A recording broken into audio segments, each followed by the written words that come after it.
अंग्रेजों को पाकिस्तान की योजना बहुत पसंद आई क्योंकि इस योजना से हिंदू और मुसलमान महायुद्ध काल में मिल नहीं सकते थे और इस प्रकार से अंग्रेज निरापद और निश्चिंत रह सकते थे। मुसलमान लड़ाई में मदद करते रहे और कांग्रेस कभी तो युद्ध में सहायता देने का विरोध करती रही और कभी तटस्थ बनी रही। उस समय हिंदू महासभा ने यह अनुभव किया कि यह अवसर है जब हिंदू नवयुवकों को सैनिक शिक्षा दी जा सकती है और यह भी कि अंग्रेज जानबूझकर हिंदुओं को सैनिक शिक्षा से अलग रख रहे हैं। युद्ध के कारण हर प्रकार की सेना में जाने के द्वार खुले थे और महासभा ने यह जोर दिया कि हिंदू युद्ध में भाग लेकर सैनिक शिक्षा प्राप्त करें। इसके परिणाम स्वरूप 15 लाख हिंदुओं ने आधुनिक सैनिक शिक्षा प्राप्त की। आज कांग्रेस हिंदू महासभा की इस दूरदर्शिता का लाभ उठा रही है क्योंकि कांग्रेस सरकार जो सेनाएं कश्मीर में भेजती रही वह हिंदू महासभा के विचारों के लोगों की कोशिश का ही परिणाम है। सन 1942 में कांग्रेस ने भारत छोड़ो आंदोलन छेड़ा। हर एक प्रांत में कांग्रेसियों ने भयानक कार्य किए। उत्तरी बिहार में एक भी रेलवे स्टेशन ऐसा न था जो जला न दिया गया हो या जिसे हानि न पहुंचाई गई हो, परंतु कांग्रेस के उग्र विरोध के चलते अंग्रेज विजयी हो गए। अप्रैल 1945 में जर्मनी हार गया, अगस्त 1945 में जापान। सन 1942 का भारत छोड़ो आंदोलन असफल रहा। अंग्रेज जीत गए और कांग्रेस नेताओं ने यह निश्चय किया कि अंग्रेजों के साथ संधि की जाए और अंत में कांग्रेस ने यह नीति अपना ली कि कांग्रेस के हाथ में सत्ता आ जाए, चाहे इसके बदले कितना भी बड़ा मूल्य क्यों न देना पड़े। अंततः कांग्रेस ने अंग्रेजों से संधि कर ली और उससे सत्ता ले ली। अंतोतगतवा वह जिन्ना की हिंसा के आगे झुक गई और भारत का 1/3 भाग अलग देश मानकर उसको दे दिया गया, जिसको इस्लामी देश मान लिया गया। इस कार्य में 20 लाख मनुष्य का संहार हुआ। नेहरू अब यह कह रहे हैं कि भारत में सब जातियों का बराबर अधिकार है और जो लोग उनको याद दिलाते हैं कि गत वर्ष ही उन्होंने धार्मिक आधार पर जिन्ना के साथ जो संधि की है तो वे उनके साथ कठोर व्यवहार करते हैं। नेहरू को अब भी भ्रम है कि वे हिंदू मुस्लिम की एकता कर सकते हैं।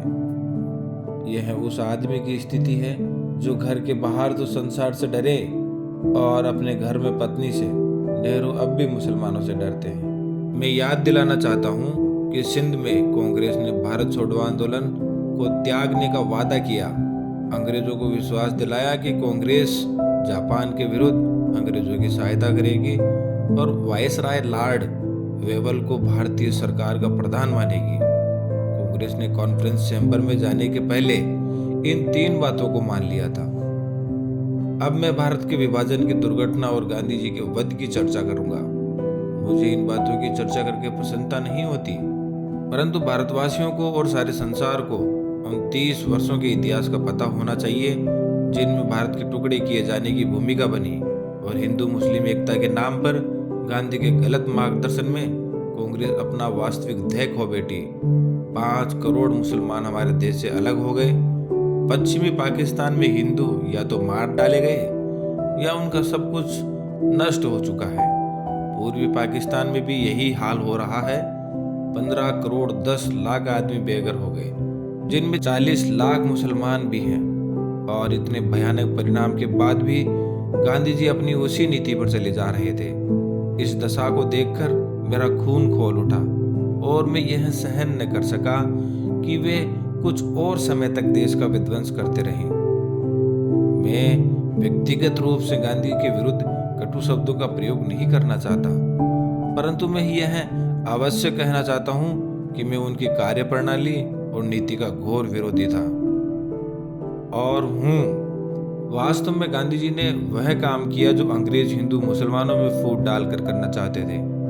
उन्होंने भारत का विभाजन करने में अंग्रेजों की सहायता की और मुझे तो अब भी विश्वास नहीं है कि अंग्रेज भारत से अपना संबंध तोड़ने का इरादा रखते हों।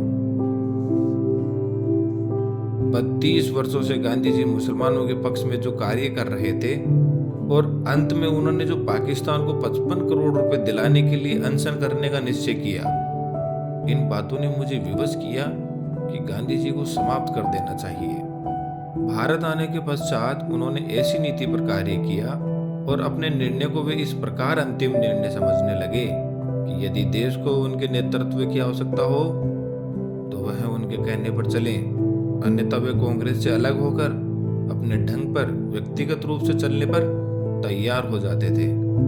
ऐसी हालत में यही हो सकता था कि या तो उनकी सब प्रकार की अच्छी बुरी बातें मानी जाए और उनके दृष्टिकोण के अनुसार कार्य किया जाए, या उसके बिना कार्य किया जाए।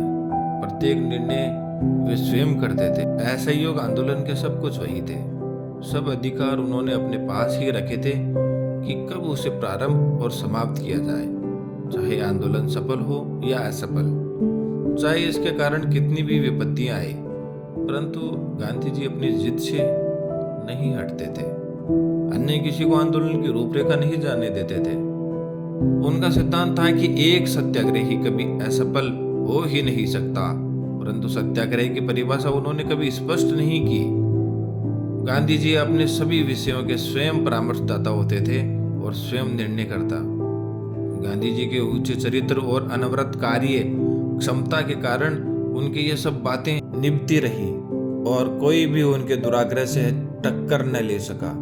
कांग्रेस में बहुत से लोग यह जानते थे कि गांधी जी की नीति ठीक नहीं है, परंतु उनके लिए केवल एक ही मार्ग था कि या तो कांग्रेस छोड़ दें या अपने आप को उनकी योजना के समक्ष समर्पित कर दें। ऐसी दशा में गांधी जी भूल करते गए, असफलता पर असफलता पाते रहे और विपत्तियां लाते रहे। मैं उनकी उन भीषण भूलों का वर्णन करूंगा जो उन्होंने अपने 32 वर्ष के नेतृत्व में की, जब उन्हें कोई रोकने वाला नहीं था। उन नारों ने जो गांधी जी ने देश को दिए कितनी हानि पहुंचाई, अंततः उन नारों का कितना भयानक परिणाम हुआ, ये उन्होंने कभी नहीं सोचा।